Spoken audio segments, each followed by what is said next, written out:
Nous sommes le jeudi 14 août 2014 dans l'État de New York, au nord-est des USA. Plus précisément au lac Ronkonkoma, un petit lac sur Long Island.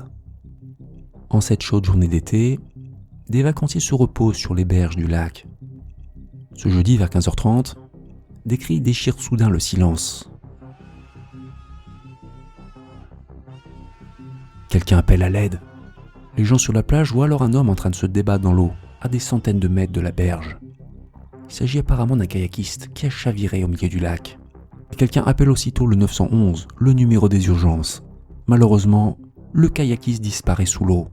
Seul son gilet de sauvetage remonte à la surface. Moins de 10 minutes plus tard, des officiers de police du comté de Suffolk et des pompiers arrivent sur place. Et ils se mettent à fouiller le lac à la recherche du kayakiste. Un hélicoptère survole le périmètre et des sauveteurs inspectent le plan d'eau à bord de Zodiac motorisés. Ils trouveront juste un kayak vide. Son propriétaire est lui introuvable. Le soir, le kayakiste n'a toujours pas été trouvé. Les autorités suspendent donc l'opération de sauvetage jusqu'au lendemain matin. Les recherches vont se poursuivre pendant 5 jours. Et le samedi 23 août 2014, des plongeurs trouvent enfin le corps sans vie du kayakiste disparu, nommé Kevin Conley. L'autopsie révèle qu'il a succombé à une noyade. Selon toute apparence, il a perdu la vie dans un tragique accident. Seulement, ce fait divers n'est peut-être pas vu comme un simple drame de l'été par tout le monde. Dans le coin, beaucoup de gens connaissent quelqu'un qui s'est noyé dans le lac Ronkonkoma. Certains ont même vécu des expériences bizarres. Citons l'exemple d'un habitant du coin qu'on appellera Arthur. Quand il n'avait que 7 ans, Arthur se baignait souvent dans le lac avec des copains. Un jour, il s'était éloigné d'eux sans trop savoir pourquoi. Il avait la sensation qu'une voix féminine l'incitait à nager vers le centre du lac. Arthur pensait qu'il s'agissait de la voix de sa sœur, mais il eut un sentiment d'horreur en l'apercevant au même moment sur la rive. Sa sœur n'était pas dans l'eau. La panique commençait à gagner Arthur quand une nageuse plus âgée que lui le ramena vers la terre ferme. Arthur échappa au pire. Mais ce souvenir a pris une teinte beaucoup plus sombre quand, devenu adulte, Arthur a découvert une légende sinistre entourant le lac Ronkonkoma. En l'an 1600, une jeune princesse indienne de la tribu des Setoket, nommée Tuskawanta, qui vivait au bord du lac Ronkonkoma, tomba éperdument amoureuse d'un homme vivant de l'autre côté du lac. Seulement, il s'agissait d'un colon anglais blanc appelé Hugh Birdsall. Le père de Tuskawanta, chef de tribu, lui interdit bien sûr de voir cet homme qu'il considérait comme un ennemi.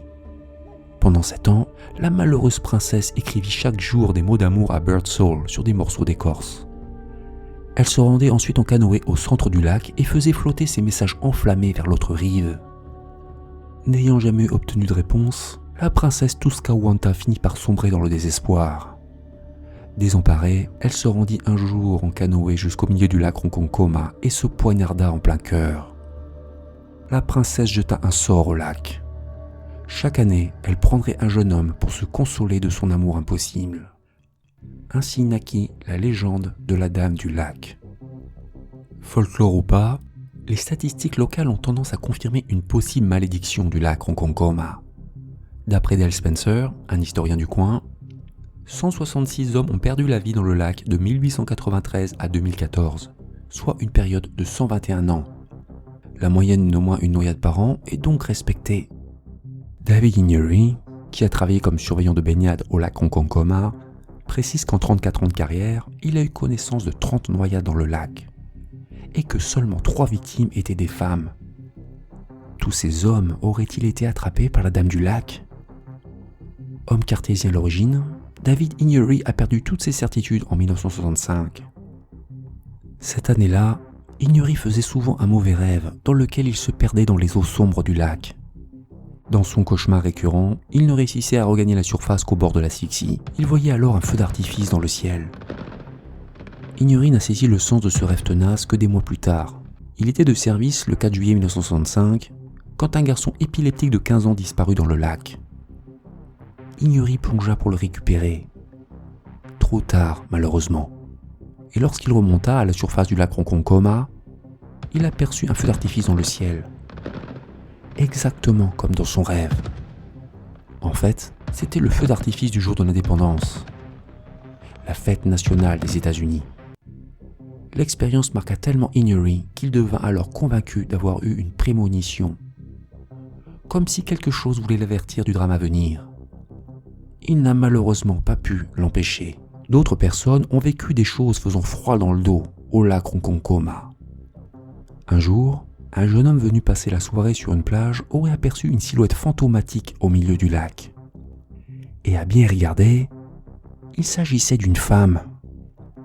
Le témoin aurait eu la chair de poule en se rendant compte qu'elle faisait signe de la rejoindre. Aurait-il vu de ses propres yeux la dame du lac ? La dame du lac est-elle responsable de toutes ces noyades en série ? Faisons preuve d'honnêteté intellectuelle. Les hommes se noient généralement plus que les femmes parce qu'ils consomment davantage d'alcool et adoptent plus de comportements à risque. On est tout de même en droit de s'étonner de voir le nombre très élevé de noyades survenues dans ce lac, de taille très réduite. Il ne fait qu'1 kilomètre de long sur 1 de large. De plus, les eaux lacustres sont a priori moins dangereuses que celles de l'océan. Et le lac Ronkonkoma est surveillé.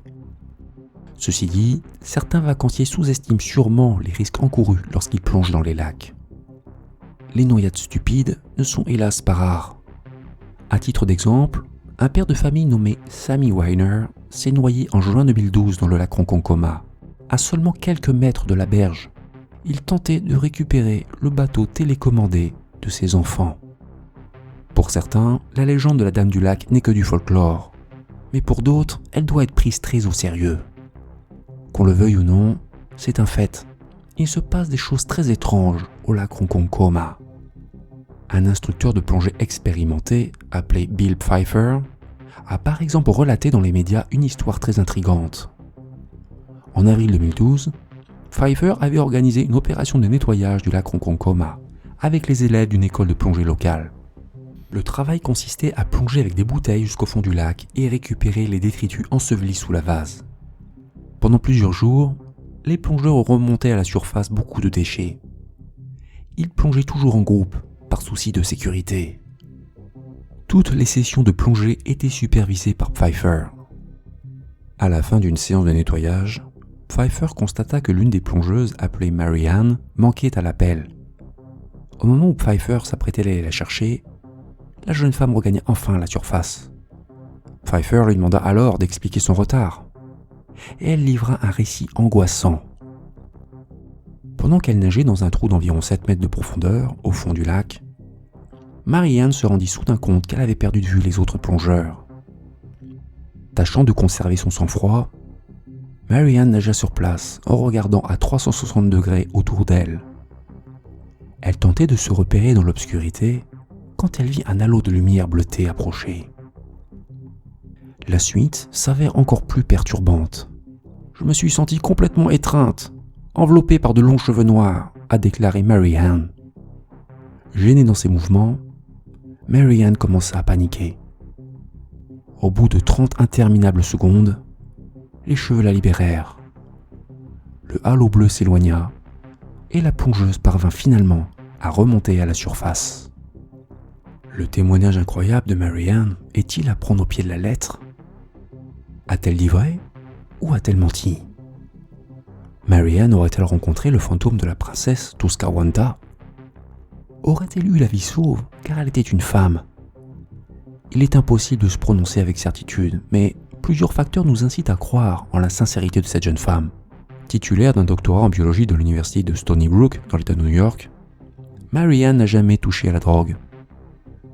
Elle travaille aujourd'hui au collège communautaire du comté de Suffolk et maintient toujours que son témoignage est rigoureusement authentique. Selon Bill Pfeiffer, il est peu probable que Marianne ait souffert d'hallucinations visuelles.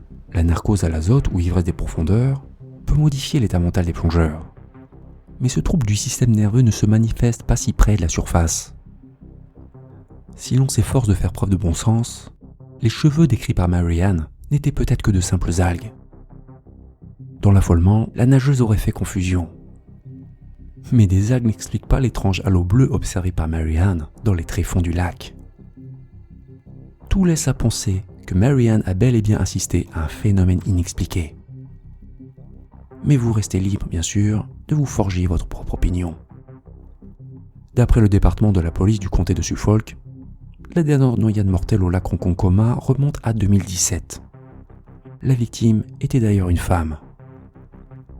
Tout porte à croire que la princesse Tuscawanta, la dame du lac, s'est adoucie. Mais pour combien de temps ? Voilà, cette vidéo est terminée. Si vous aimez mon contenu, pensez à liker cette vidéo. Et aussi à vous abonner à ma chaîne en activant la cloche pour être prévenu des futures émissions. Si vous voulez soutenir mon travail, vous pouvez aussi le faire sur Tipeee. Vous trouverez le lien dans la description de cette vidéo. Je vous en remercie à l'avance. Si vous vous baignez dans les lacs ou en mer cet été, soyez prudents et surtout, ne disparaissez pas.